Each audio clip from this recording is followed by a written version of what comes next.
I just felt a little sore because my vagina had been clamped open for like 5 minutes.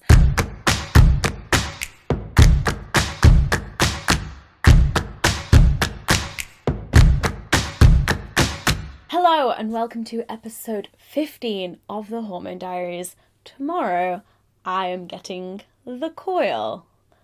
I still don't know how I feel about this. So this episode will be coming out quite a while after this happens, but tomorrow is Halloween and I'm getting my coil inserted, and my friend Sana is having a party in the evening and have said to her, play it by ear. We'll see how it goes. I may or may not attend your party. So obviously I'm not going to be able to take the camera into the room with me, but tomorrow I'll give you a little before and after. For now, I just wanted to talk through why I have decided to get the coil. Firstly, I'm going to get the Marina coil. Now, there are two types of coil. There's the copper coil and the Marina. The copper coil is non-hormonal and usual side effects are heavier and more painful periods. No thank you. I've now discovered what my body does when it doesn't have hormones in it.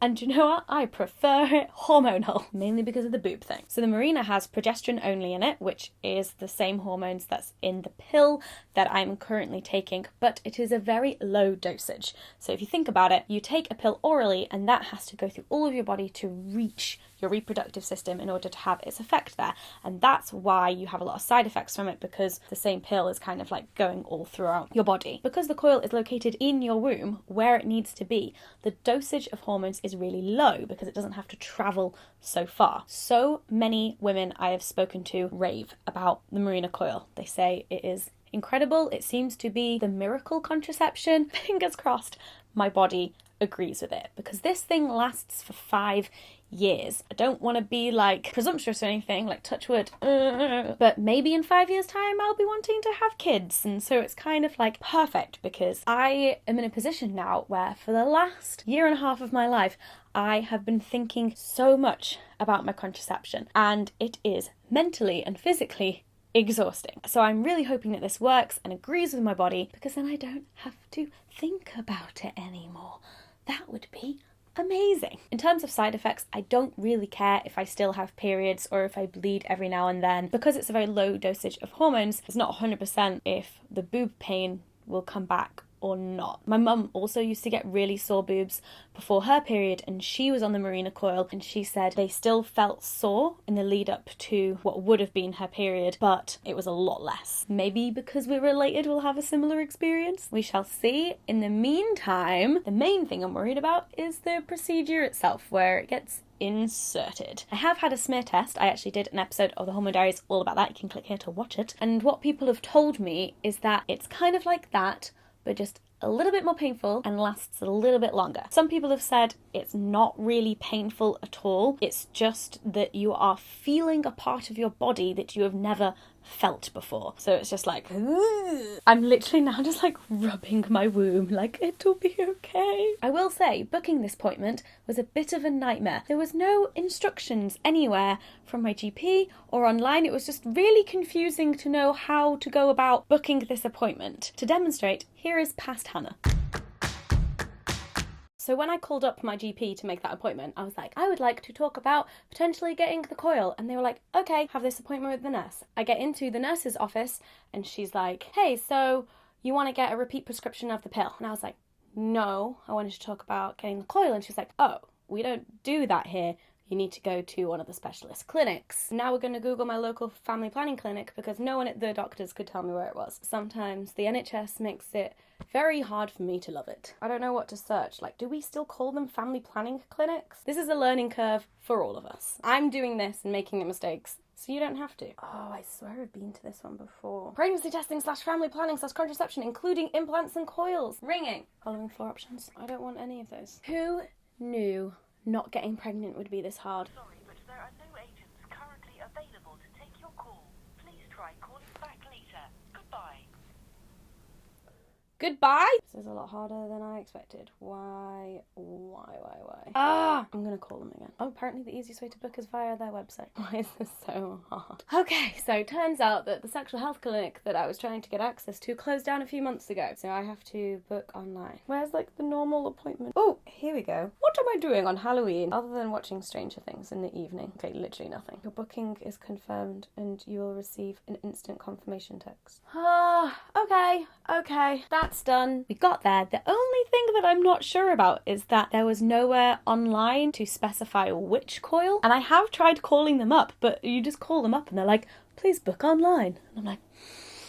So the reason that I said to my friend that I wasn't sure if I'd be able to make her Halloween party is because I've heard that after insertion, a lot of people experience extreme cramps because your body is like, oh, there's a foreign device inside, let's push it out. And so you basically experience contractions. Some people I've spoken to have been absolutely fine. Other people have been completely bedbound for like a few hours. So I'm just like, I will not commit to anything. I'm very sorry. I will just be going straight home and seeing what my body does. But yeah, that's what's happening. I will see you tomorrow. I am leaving for my appointment in about half an hour and I'm really nervous. My brain is kind of all over the place. I've not been able to focus on anything today. Today was meant to be kind of like a big work day of tying up a lot of loose ends before I attempt NaNoWriMo, but I just haven't been able to concentrate on anything. All I want to do when I get back from this appointment is just watch the Bake Off final. This is what I'm doing on Halloween. This is what 25 is like, guys. So I've been doing some last minute just checking up on the website about preparation before your appointment. So it does say that I can take painkillers, so I've got some paracetamol that I'm going to take. I have to arrive 15 minutes beforehand and it's going to take me 30 minutes to get there. I also need to bring some sanitary pads with me because they say that you may experience some bleeding afterwards, so need to make sure I've got them. I need to allow at least 2 hours for the appointment, even though the actual procedure itself doesn't take long. It says some women need a little more time to recover after the procedure. We'll see if I am some women. We recommend that you eat and take pain relief before your appointment. Avoid driving after the appointment, but I am getting the tube. Okay, let's do this. Painkillers.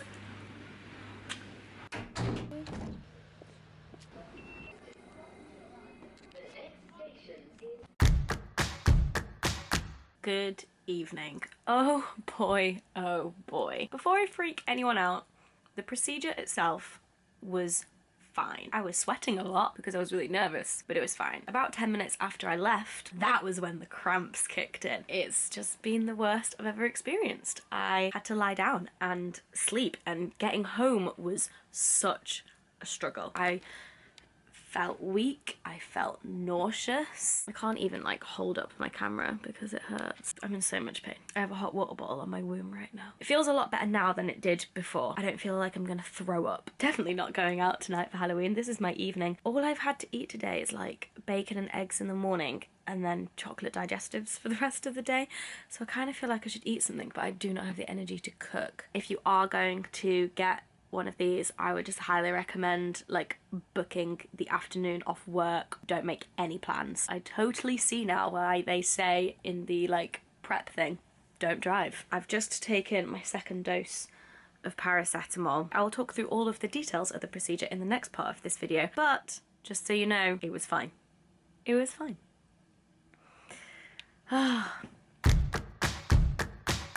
Good morning, hello, we are on my bedroom floor. I am very sorry if the last footage scared you. It scared me too, but now I'm feeling better. So when I got to the clinic, I had to fill out a standard patient form, name, date of birth, etc., all of that stuff. One thing I did notice that when you were ticking like your gendery box, there was male, female, non-binary and other, and then there was a separate question which was, is your gender the same as at birth? And you could tick yes or no. That's pretty good. So I did that, and then there was this machine that measured your height and your weight and your blood pressure and your pulse. It hands you a little ticket, which says all of your info on it. Then I was called into the doctor's office, and the doctor basically just like went through a bunch of questions like what contraception am I currently on, what my normal periods are like, why do I want to get the Mirena, am I 100% sure I'm not pregnant, when was the last time I got checked for STIs, what about my partner, all of those kinds of questions. And then he showed me the coil. It's tiny, it's like this big, and it's all bendy and plastic, and it was really cool seeing it, the actual size of it, because I'm like, oh, that's tiny, of course that'll get up inside me. If a baby has to come out, that can go in. And then it was time to strip down and get on the bed. So I stripped down my whole bottom half, lay on the thing with legs up, no stirrups, there's no stirrups. Doctor on that side of me and the nurse like by my side. Because I have not had kids before, they offered a local anaesthetic, so an injection, and I was like, yes, please. First of all, he put his fingers inside me to check my cervix, obviously with gloves and lube and everything. So I've had a speculum inside me before when I had my smear test. So that was fine, just uncomfortable. That's kind of like the thing that hurts the most, just because it lasts like the whole time, because your vagina is literally being clamped open. The doctor and the nurse were like talking to me the whole time. They were like, what do you do for work? And I've mentioned like the Hormone Diaries, and they were like, oh, I hope we get a good review. And then this was when I had the injections. I think there were 2 injections. They hurt. I think they were injections into my cervix, probably. That seems like the most plausible thing. That was okay. Like, I've had injections before, like they hurt for like that second and then it's fine. The anaesthetic clearly worked, because I did not feel him putting the coil inside, because he was just like, okay, done. And I was like, wait, really? That's it? Okay, great. And then took the speculum out, and then they were like, just lie down for a bit, like don't move. The nurse like stayed with me the whole time, and she was like, okay, like if you want to try and sit up now. And then she was just like, okay, I'm gonna go now, like no rush, but like here's all your stuff and get ready in your own time. So I did that, and I put a pad in my boy boxes, because you can experience like bleeding afterwards. And they were like, go sit in the reception for 15 minutes, and if you're still feeling fine, then you're good to go. And I felt fine. I felt so fine. I just felt a little sore because my vagina had been clamped open for like 5 minutes. But other than that, I felt fine. And that was when he gave me all of this, my appointment card, latest date of removal, 31st of October. 2022. A little leaflet about the Mirena, which in all of the doctor's offices that I've been in, have never seen one of these. So I sat in the reception for 15 minutes, felt absolutely fine, left, and about 5 minutes into my walk to the tube, I was like, oh, suddenly like the cramps in my womb, uterus area just hurting. It was like more and more, and I nipped into a Tesco to get some more paracetamol because I didn't have any more at home, and I knew that I would be like taking them quite regularly, and it just got worse and worse and worse. I got back and I was like weak. Walking upstairs was difficult. I was like in so much pain. I wanted to throw up. It was not good. I managed to get myself into my pajamas and into bed. I slept for about an hour, although I didn't sleep for like the full hour because I was in so much pain. I wanted to cry. Like, it was horrific. But the thing that made it okay was that I knew that this was normal and that I expected it, although I definitely didn't expect it to be that bad. Like, I don't think I've experienced that kind of pain other than maybe like the pains I get with ulcerative colitis, but they're like in a different area. So it was the most pain I've ever felt in my womb. And then after waking up, it was kind of like just a dull period cramp, and I still have that now, but I have a lot more energy. I don't feel sick. I feel fine. I feel like it could be like day 2 of a period. So last night for Halloween, I just like stayed in bed, played Civ and watched Bake Off, and then read my book. It was a good night. Okay, so now I'm gonna read through this stuff. Bleeding. You may experience some light vaginal bleeding after the fitting. This bleeding may increase if you stop a contraceptive pill or patch that you've previously been taking. It is common for irregular and unpredictable light vaginal bleeding to continue for up to 6 months. This almost always settles to light monthly or infrequent bleeding, or to no bleeding at all, because over time the hormone in the IUS thins the lining of the womb. This is entirely normal and healthy.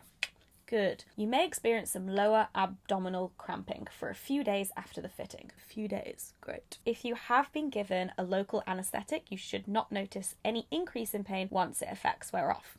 No, I did not. The pain is often worse if you have not previously been pregnant, and taking regular painkillers can help to relieve these symptoms. Checking the threads. Okay, this I haven't done yet because it's a T-shaped thing in your womb, but obviously they're going to have to get it out at some point. So it's got like some threads attached onto it, and those threads come out of the womb and into the top of your vagina. So you can feel the threads. You can't feel the coil itself, but you can feel the threads. We recommend that you check monthly for the presence of the threads at the neck of the womb, cervix. If you or your partner cannot feel the threads or can feel the hard stem of the device, use alternative contraception or avoid sex and return to the clinic as soon as possible. Please note that use of the moon cup may cause the device to become dislodged, which might increase the chance of failure. Oh, that is news to me. I did not know that. But I love my moon cup.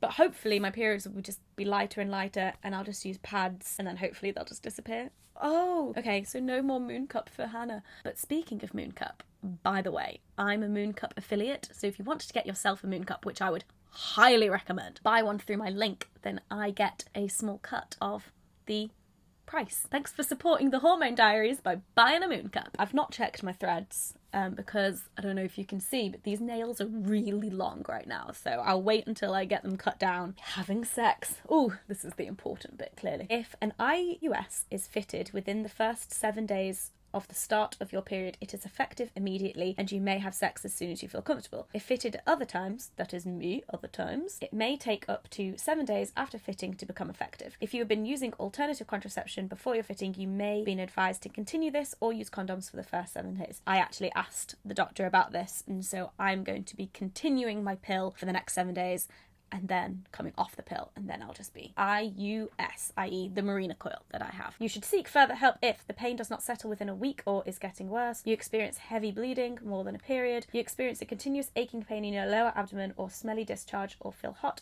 shivery or unwell, particularly within the first 3 weeks of fitting. This may suggest an infection. You get deep pain during sex. You cannot feel the threads or think you can feel the IUS stem.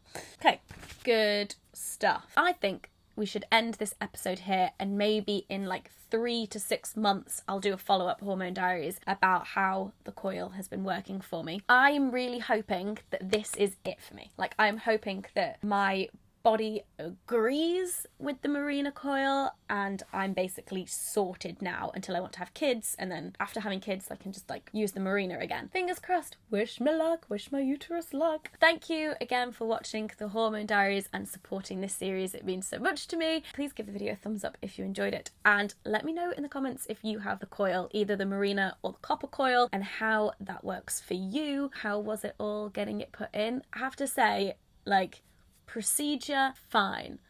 2 hours afterwards, horrific. Now, fine. Hopefully, if you are going to be getting the coil soon, that like puts you at ease, but also kind of like helps with your expectations. Don't forget to subscribe because I make new videos every week. Bye!